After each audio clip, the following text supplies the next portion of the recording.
This place, this lake, is truly one of a kind. It's like nowhere else in the world. My name is Jeremy Shaw. I'm the park manager at Antelope Island State Park. I've been here since 2011. So Great Salt Lake Marina is super accessible, super easy place to get to Great Salt Lake. We've put in a visitor center. There's a gift shop in there. You can sit out on the patio and watch the sun go down.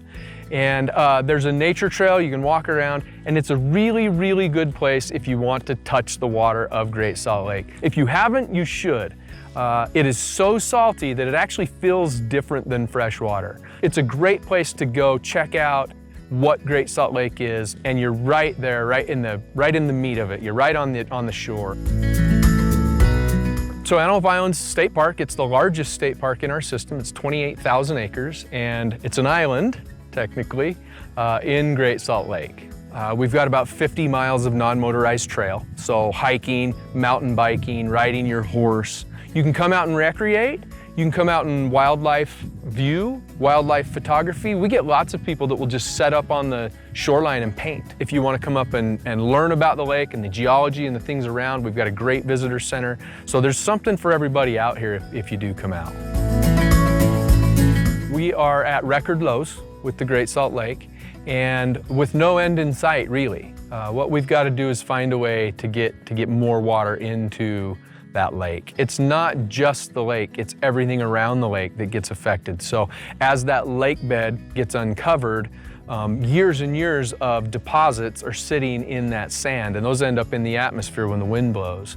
There are lots and lots of businesses that rely on the lake in order to make money in Utah. So the greatest snow on earth up in the hills comes from lake effect snow, a large portion of it. So Great Salt Lake is in the front of everybody's minds, and it should be.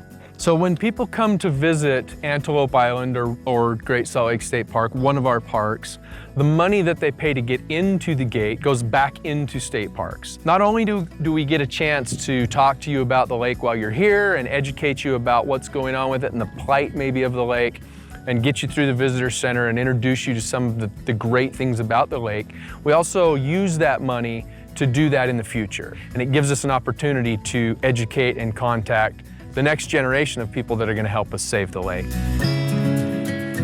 It's just a great place to recreate outside, close to the Wasatch Front. I think it's magic, to be honest, and that's what I tell a lot of people. This place is so peaceful and so wild that when you visit, it changes your heart.